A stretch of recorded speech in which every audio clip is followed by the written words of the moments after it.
आपको आज दो चीजें जो आपको बड़ी अहम है जो आपने सीखनी है और समझनी है। अगर आप इसको सीखोगे और समझोगे, आपको जवाब आएगा नहीं, बल्कि जवाब आपके पीछे पड़कर आपको मिलेगा।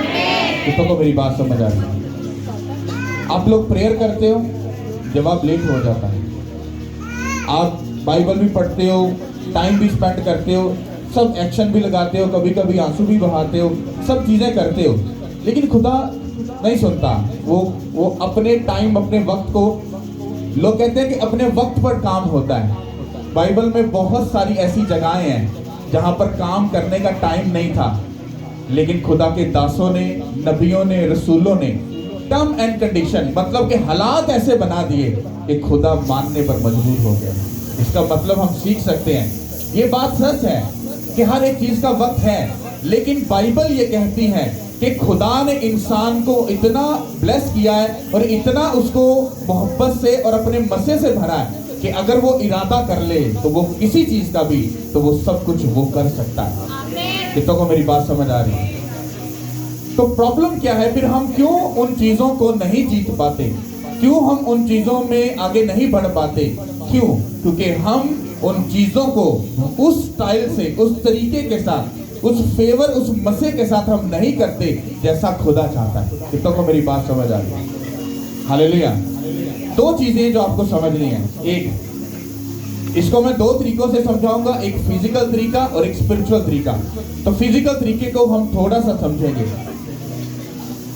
एक पर्सन ऐसा होता है जो खड़ा होकर प्रेयर करता है। इसको बड़े ध्यान से समझना। ओके, बाइबल रख लो, सीधा खड़े हो जाओ, आंखें बंद कर लो। एक पर्सन वो होता है जो ऐसे लाइक, आप अभी मैं खड़ा करूंगा तो आप प्रेयर कर रहे हो, तो आपकी बॉडी लैंग्वेज ये बता रही है आप प्रेयर कर रहे हो। कितनों को नजर आ रहा है ये प्रेयर कर रहे हैं? आ रहा है? ओके।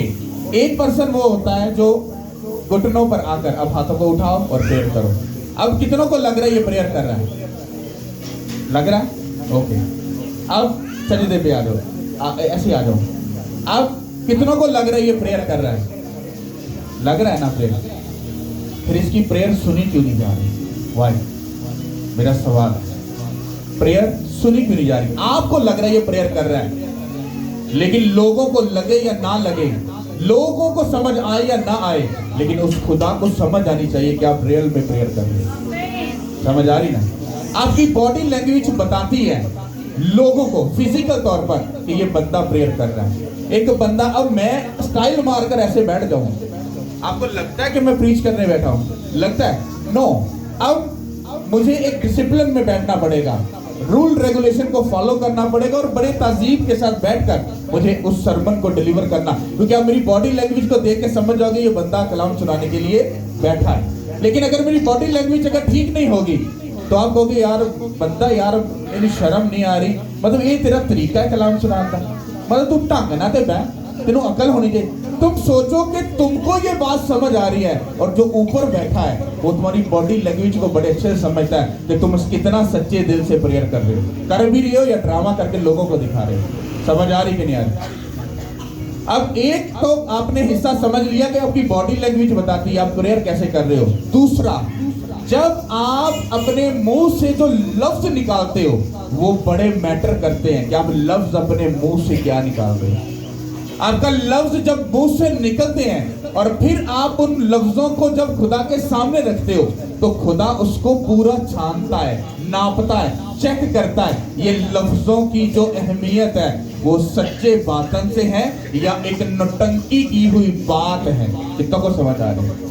आप में से कितने यहाँ पर अभी सच्चे दिल से प्रेयर कर रहे हो? आगे करोगे भी? हाथ उठा के दिखाओ। पर आपका फैसला मैंने नहीं करना। मुझे तो आप दिखाते हो कि मैं प्रेयर कर रहा हूं, कर रही हूं, लेकिन आपको जवाब किसने देना है? उस खुदा ने। आप क्या बोल रहे हो, क्या सोच रहे हो, ये बहुत मैटर करता है। मैं आपको बाइबल में से प्रूफ दूंगा कि आपका बोला हुआ लफ्ज किस तरह से आपकी गवाही को आपको चुटकियों में देता है और आपका बोला हुआ लफ्ज आपकी बरकत को रोक देता है।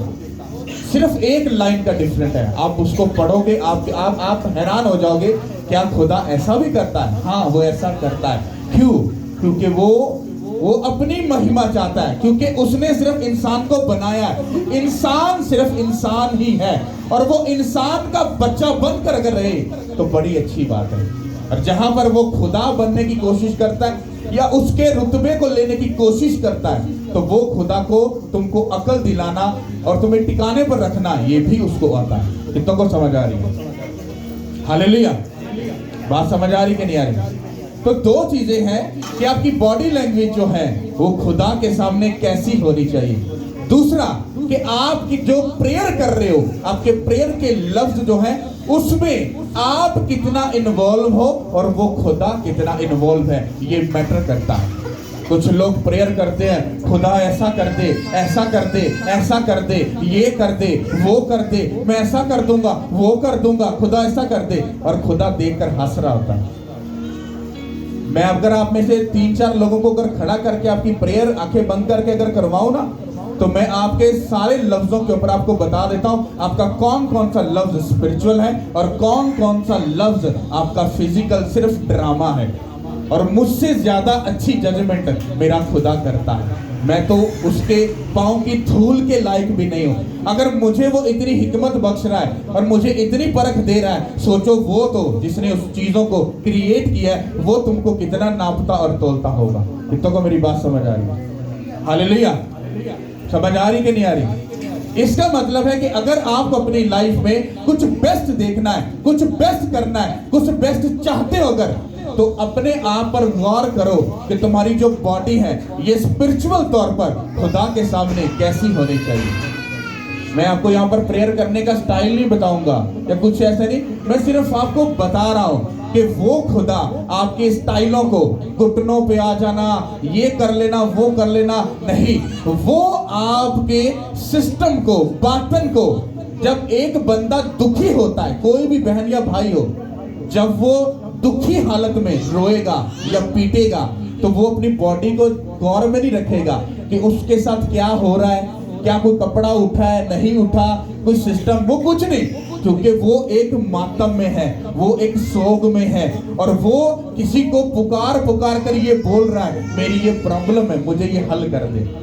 कभी किसी को देखा कि कोई बंदा बड़ा भाई दुखी हो, मतलब खुदा माफ करे मैं इस बात को रिजेक्ट करता हूँ, किसी के घर में कोई फौतगी हो जाए, और क्या पॉसिबल है कि वो बड़ा स्टाइल से बन कर कभी ऐसे करे, कभी ऐसे ऐसे करे, कभी ऐसे ऐसे, कभी पॉसिबल है?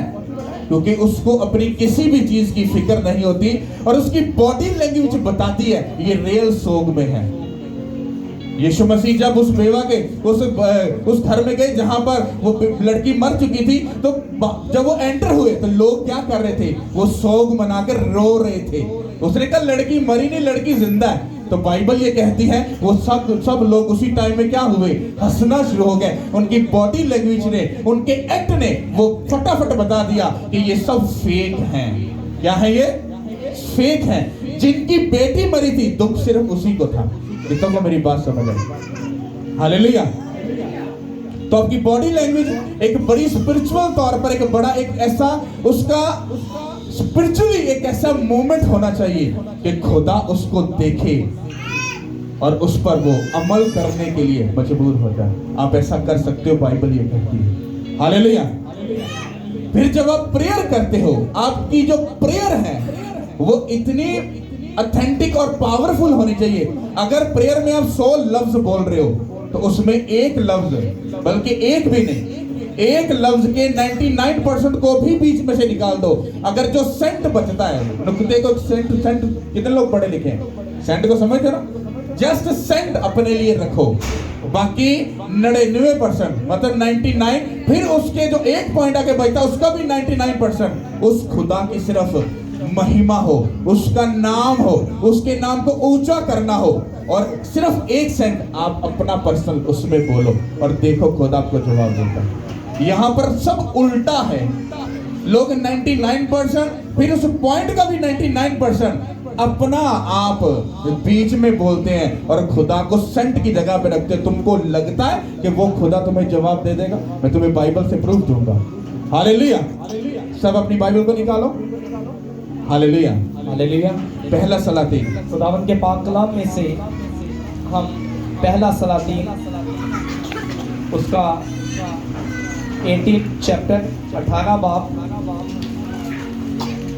36 आयात 36 वर्ष से पढ़ेंगे।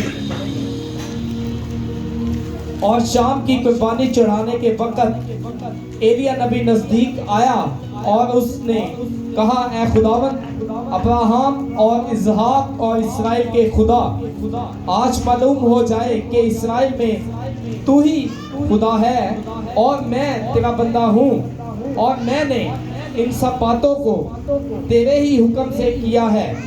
मेरी सुन ऐ खुदावंद, मेरी सुन, ताकि ये लोग जान जाए कि ऐ खुदावंद तू ही खुदा है और तूने फिर उनके दिलों को फेर दिया है। सब बोलो आमीन। अब आपको बड़े ध्यान से इस बात को सुनना है।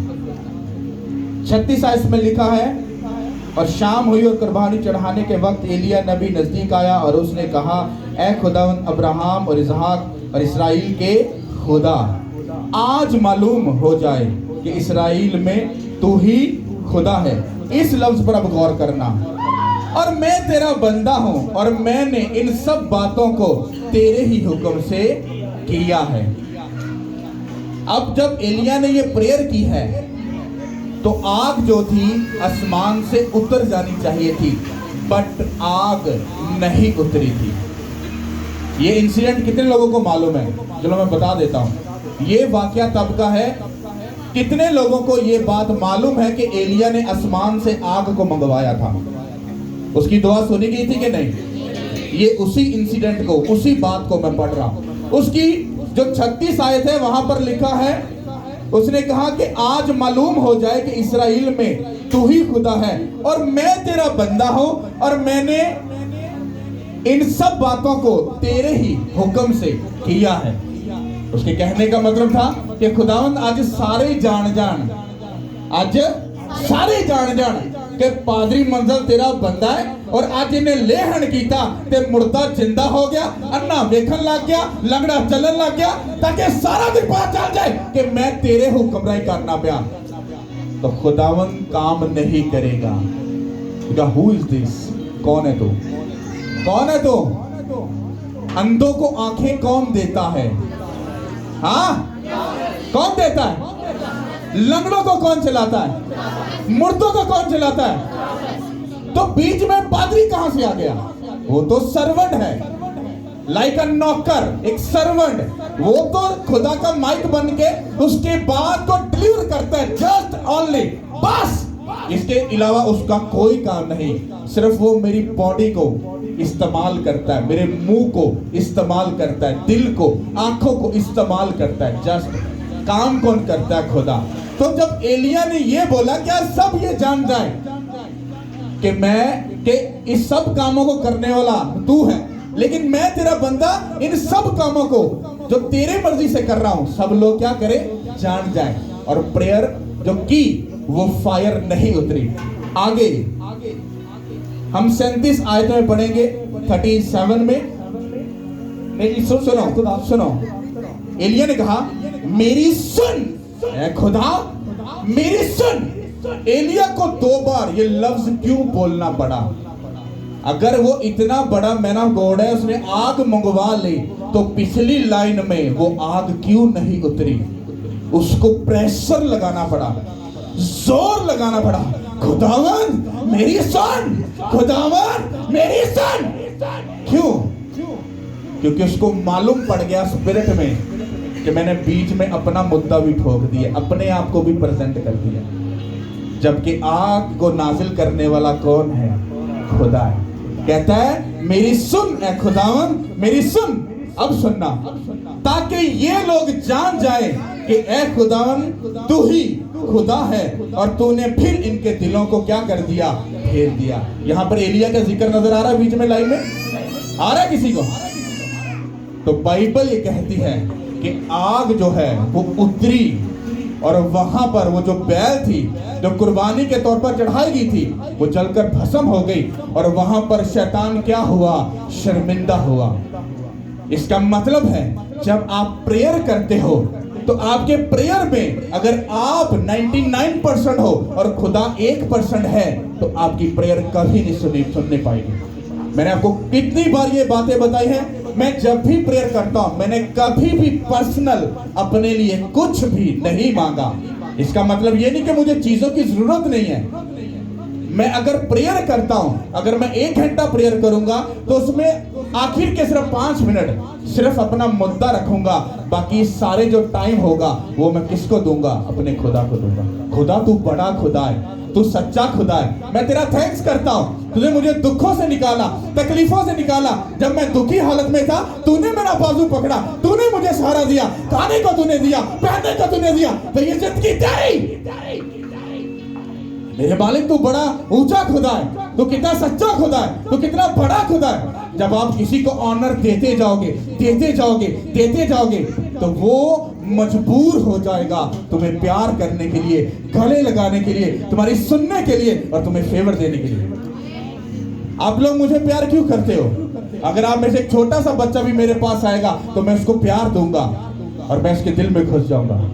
मैं अगर किसी बुजुर्ग को इज्जत दूंगा, एक पास्टर बनकर अगर इज्जत दूंगा, वो बुजुर्ग चाहे उम्र में कितना भी बड़ा हो वो मुझे प्यार करने के लिए मजबूर हो जाएगा। लेकिन अगर मैं पादरी बन बैठूंगा कि मैं पादरी हूं और किसी को ऑनर नहीं दे रहा हूं तो कहेगा यार पादरी घट लगता है, तो मनो कुछ ड्रामा बहुता लगता है। जबकि मुझे अकल से चलकर मुझे अपने आप को नीचा करना है और सबके दिल में घुसना है, फिर वो खुदा मुझे इज्जत भी देगा, ऑनर भी देगा और मेरी सब गवाहियों को पूरा भी करेगा यीशु मसीह के नाम पे। तो मेरी समझ आ रही है? हालेलुया। तो जब आप लफ्ज अपने मुंह से निकालते हो तो चेक करो आपकी प्रेयर कैसी है, आप मांग क्या रहे हो। बाइबल कहती है कि खुदा से जब भी मांगो उसकी महिमा के लिए, उसके जलाल के लिए मांगो। कहता तुम अपनी रविशों के लिए, अपनी ख्वाहिशों के लिए मांगते हो, इसलिए तुम मांगते हो, तुमको नहीं मिलता है। ये लोग बहुत कम इन बातों को समझते हैं। जब प्रेयर करो तो ये देखो कि तुम खुदा की महिमा के लिए कितना मांग रहे हो। अगर तुम पैसा मांग रहे हो तो आपका 99% जो मुद्दा है वो ये होना चाहिए, खुदा तो मुझे ब्लेस कर, मैं तेरे कामों में आऊंगा, सपोर्ट करूंगा। खुदा तो मुझे फाइनेंशियली ऊंचा कर, मैं ये करूंगा वो करूंगा। ऐसा तू ही कड़ा दे देता ना, दिखता ना लिखता ना गाल ना बा, पहले से आपा आगे भागा ले हुन पादरी दे। भाई साहब लफ्ज निकालो, परफेक्ट लफ्ज निकालो और खुदा से कहो तेरी महिमा के लिए, तेरे जलाल के लिए, तेरी कुदरत के लिए सब कुछ होगा, तो मुझे ब्लेस कर। तुम्हें लगता है जो आसमान और जमीन का खालिक और मालिक है, जिसके अपने हीरे के प्लेनेट है, सोना चांदी पूरी दुनिया का जिसका है, क्या वो तुम्हारे चंद पैसों के साथ क्या वो तुम्हें ठग रहा है? नहीं, वो तुमसे सिर्फ तुम्हारे बातन की सच्चाई मांग रहा है कि तू किस नियत और किस इरादे से मुझसे मांग रहा है। तुम उसकी महिमा के लिए मांगोगे।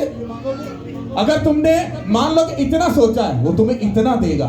क्यों? क्योंकि तुमने उसकी महिमा के लिए मांगा। प्रॉब्लम कहां पे आती है? जैसे तुम बोलने लगते हो, किसी बात का डिसीजन लेने लगते हो, वो शैतान आकर तुम्हारी गर्दन में तुम्हें पकड़ लेता है और तुम्हारे मुंह पर वो पूरा काबू डाल लेता है। कुछ ना बोले, कुछ ना बोले, अगर तूने बोल दिया तुझे पूरा करना पड़ेगा। अरे तुम तो खुशकिस्मत हो, अगर तुमने बोला, तुम्हें पूरा करने के अंदर गैरत है, तो वो खुदा जो गैरत वाला खुदा है वो तुमको देगा भी, ताकि तुम अपने काम को पूरा कर सको। हालेलुया। तुम कितना अच्छा बोलते हो ये डिपेंड करता है तुम पर। तुम अपने लिए हीलिंग को मांग रहे हो, खुदा मुझे रसौलियों से निजात दे दे, मेरे अंधेपन को ठीक कर दे, मेरे कोढ़ को ठीक कर दे, मेरी प्रॉब्लम को ठीक कर दे। तो ये बोलो, खुदा यीशु मुझे तंदुरुस्ती दे, ताकि मैं अपने बॉडी को, अपने जिस्म को तेरी महिमा के लिए मैं खड़ा कर सकूं। तुम अपने बच्चों के लिए एक अच्छी लाइफ चाहते हो, बोलो खुदावंद यीशु मेरे बच्चों को बेस्ट लाइफ दे, उनको ब्लेस कर, तेरा रूह उनमें जुम्बिश करे, मैं अपने बच्चों को तेरी महिमा के लिए इस्तेमाल करूंगा। तुम जो चीज उससे मांग रहे हो पहले चेक करो कि तुम मांग क्या रहे हो। उसकी महिमा के लिए अगर मांग रहे हो वो तुमको बेस्ट देगा। हालेलुया। तुम अपने बच्चों के लिए बेस्ट लाइफ चाहते हो, अपने बच्चों को खुदा को बोलो तेरी महिमा के लिए इस्तेमाल करूंगा। वो फिर आपके बच्चों को आपके लिए नहीं, वो अपनी महिमा के लिए उनको तंदुरुस्ती और बुलंदी देगा। हालेलुया। जब आप अपने लिए जिंदगी और तंदुरुस्ती चाहते हो तो वो आपको आपके लिए नहीं, वो फिर अपने कामों के लिए आपको ताकत देगा, बल देगा, हिम्मत देगा, ताकि आप उसके कामों को क्या कर सको, बढ़ चढ़ के कर सको। हालेलुया। मैं सिर्फ जेन्युइन पादरी की बात कर रहा हूं, जो जेन्युइन होते हैं। कभी आपने सुना कि वो पादरी बीमार या परेशान या दुखी या वो भूखा मर रहा है, या कभी सुना ऐसा? नहीं ना सुना। क्या प्रॉब्लम है, क्या ऐसा मसला है कि वो हर तरफ से ठीक है? मैं जेन्युइन की बात कर रहा हूं, सुनने वाला सुने और मेरी बात को समझे। मैं जेन्युइन की, वो खुश क्यों है और आगे बैठी कलीसिया दुखी क्यों है? क्यों? क्योंकि उसने अपना सब कुछ उसको डेडिकेट कर दिया। वो अपनी जिंदगी हो, उसकी बीवी की जिंदगी हो, उसके बच्चों की जिंदगी हो, वो उनकी नहीं, वो यीशु मसीह की है।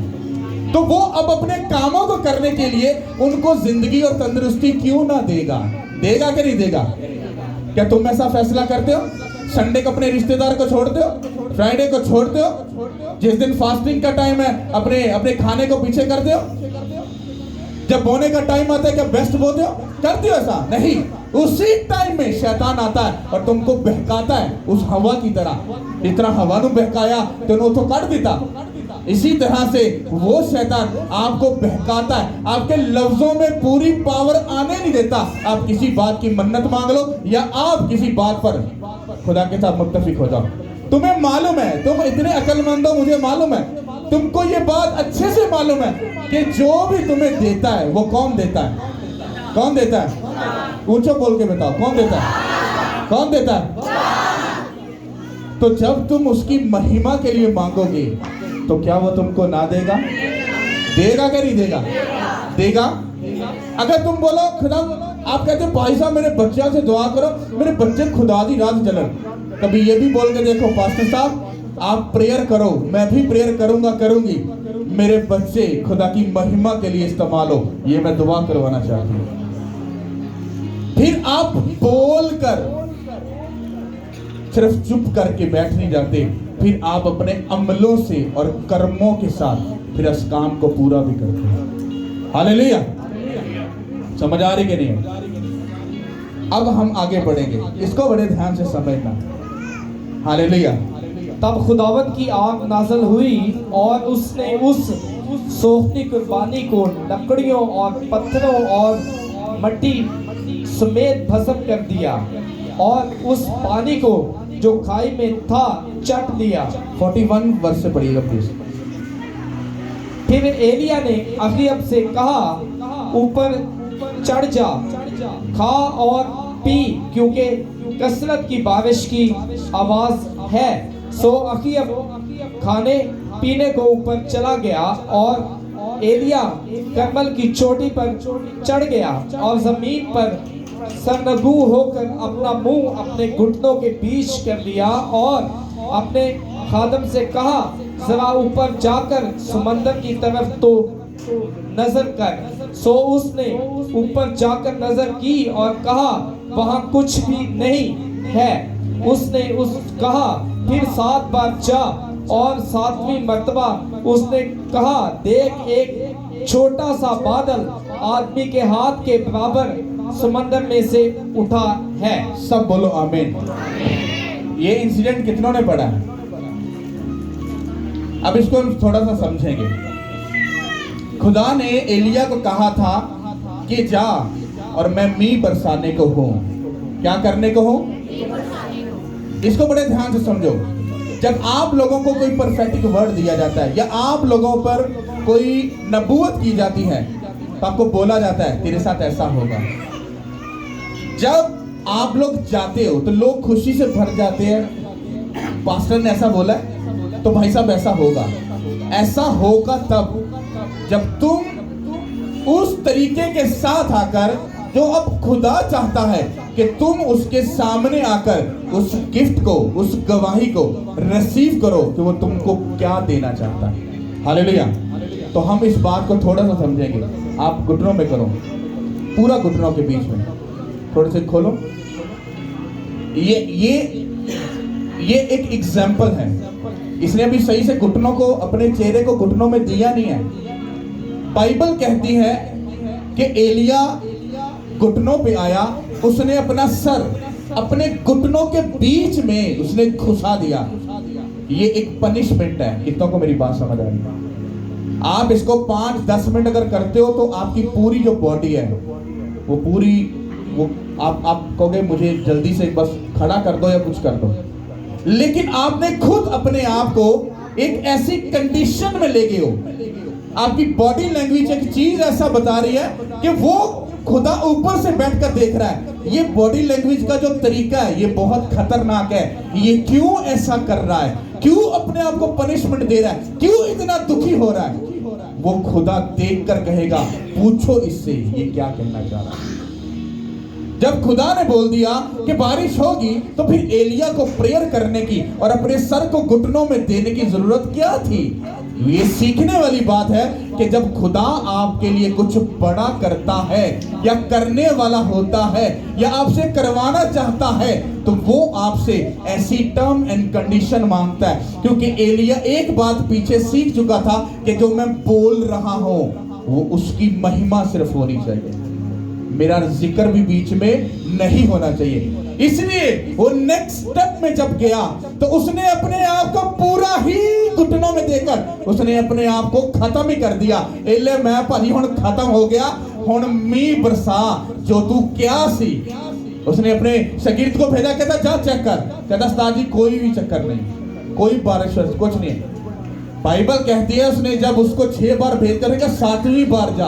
जब 7वीं बार गया उसने कहा हाँ जी उस्ताद जी एक मुट्ठी भर बादल समंदर से ऐसे आ रहा है। कहता ओके काम हो गया, दैट्स इट, खत्म। कितनों को मेरी बात समझ आ रही?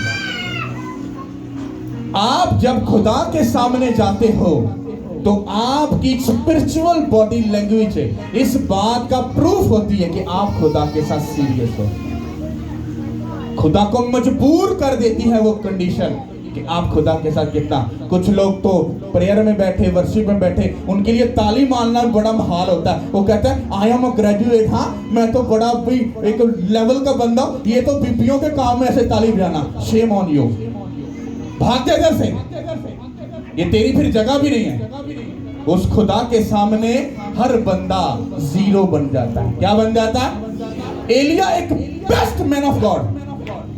उसकी कंडीशन देखो, उसने, आप में से प्रैक्टिकल घर जाकर इसको प्रेयर करके देखना, 5 मिनट भी नहीं कर पाओगे। उसने घुटने ऐसे, घुटनों में सर ऐसे दबाकर कहता मालिक अपने वादे को पूरा कर, मालिक अपने वादे को पूरा कर, मालिक अपने वादे को पूरा कर। यहां पर एक भी शब्द आपको ऐसा नहीं मिलेगा जहां पर एलिया आपको प्रेजेंट होता हुआ या आगे नजर आएगा। उसने अपने आप को नीचा पूरा डाउन करके अपने आप को खुदा को प्रूफ दिलाया कि तू ही खुदावंद खुदा। कितनों को समझ आ रही? कोई ताली नहीं बजाता, कोई, मतलब सबको मालूम है, बताने की जरूरत क्या है, सबको अपने आप का पता है कि वो कितना खुदा के साथ सीरियस है। कोई बड़ा है चोरी बन के खलोता होता है, मुच्छा ਨੂੰ ਵੱਟ ਦੇ ਕੇ ਲ ਮੈਂ ਤੇ पूरा ਭਾਈਆਂ ਦੇ ਲ अब नचण वाला ਤੇ ਬੀਬੀਆਂ ਦਾ काम है। अच्छा जी तुम दाऊद से ज्यादा ब्लेस्ड हो? हाँ, कोई नु प्रेयर आ सका नहीं नहीं नहीं प्रेयर में मुझे शर्म आती है। उसको भी खुदा के सामने तुम्हारा इकरार करने के टाइम में उसको भी तुम पर शर्म आएगी। तुम्हें अपना कहते हो कि मुझे शर्म आ रही है तुझ पे, नहीं मुझे अच्छा नहीं लग रहा, पीछे हटता। कितनों को मेरी बात समझ आ रही है? आप किस सिस्टम के साथ खुदा के सामने जाते हो? आपकी प्रेयर अगर उसके नाम को इज्जत और जलाल देने वाली नहीं है तो आपकी प्रेयर फेक है और आप लेट हो अपनी गवाही से। और अगर आप चर्च में बैठे भी अगर आपकी बॉडी लैंग्वेज, आपकी जो मूवमेंट है वो स्पिरिचुअल नहीं है, वो खुदा के साथ जुड़ी हुई कनेक्शन में नहीं है, इसका मतलब है आप अपनी होशो आवाज में बैठे हो और खड़े हो। आप देख रहे हो, मुझे कोई देख तो नहीं रहा। मेरे से ज्यादा शायद तुम नखरीले या बड़ा तुम नहीं होगे क्योंकि मैंने अपनी लाइफ में बहुत कुछ देखा है। मैं तुम्हारे सामने बच्चों के साथ बच्चा, बड़ों के साथ बड़ा, और मतलब थैंक्स गिविंग का टाइम हो तो खुल के अपने आप को प्रेजेंट करता हूँ। क्या तुम्हें लगता है मैं कोई ड्रामा हूँ? मुझे एक बात मालूम है, जब जब मैं उस खुदा के लिए शर्मिंदा और नीचा होऊंगा, तब तब मैं उसकी नजर में ऊंचा होता जाऊंगा। लोगों की नजर में मैं बहुत बुरा और बहुत ड्रामाबाज हूँ। हाँ, ये पादरी ने करा ड्रामा पढ़ा है भाई, तेरी नजर में लग रहा है ड्रामा, हाँ, पर उस खुदा की नजर में मैं बेस्ट हूँ। मुझे उसकी नजर में बेस्ट चाहिए, तेरी नजर में बेस्ट नहीं चाहिए। इसीलिए मैं लोगों के साथ दिल नहीं लगाता। पता क्यों? क्योंकि लोगों को जब तक खुश करते रहोगे वो तुम्हारे साथ खुश रहेंगे। जैसे तुम उनकी बात नहीं मानोगे वो तुम्हारे अगेंस्ट हो जाएंगे। पर वो खुदा, हम उसको इतना दुखी करते हैं, इतना इसके अगेंस्ट जाते हैं, इतना उसके खिलाफ जाते हैं, फिर भी वो तुमसे प्यार करता है। हालेलुया। तो मेरी बात समझ आ रही है? तो इसकी सिंपल सी जो एक बात थी जो मैं आपको देना चाह रहा था, वो ये है कि जब प्रेयर करने के लिए बैठो तो 99% उस खुदा के नाम को ऊंचा करो, और जो मांग रहे हो हर बात में उसको इन्वॉल्व कर लो 99%, और 1% अपने के लिए छोड़ दो। पर वो खुदा जो तुमको देगा उसका 1% भी तुम्हारे पास संभालना मुश्किल हो जाएगा, क्योंकि वो इतना बड़ा खुदा है। इतना तो समझ आ रही है? हालेलुया। जब प्रेयर करोगे अपने बच्चों के लिए तो क्या प्रेयर करोगे? जब प्रेयर करोगे तो अपने बच्चों के लिए क्या प्रेयर करोगे कि खुदावन मेरे बच्चों को इसलिए तू तंदुरुस्ती और सरफराजी बख्श, ताकि फिजिकल तो वो ब्लेस हो, लेकिन उससे बढ़कर वो तेरे नाम को इज्जत और जलाल देने वाले हैं। अगर पैसा मांग रहे हो, खुदा से डायरेक्ट कहो अपनी महिमा के लिए दो, मैं दिल खोल के करूंगा। तुम्हें लगता है जब वो तुम्हें देगा तो बड़ा घुट घुट के देगा? नो, वो तुम्हें इतना ओवरफ्लो देगा। हमेशा इंसान के अंदर से ओवरफ्लो बाहर जाता है, अंदर से कोई भी कुछ नहीं देता, चाहे मैं ही हूं। मैं भी तुम्हें मसा तभी दे पाऊंगा जब मुझ में से ओवरफ्लो होगा।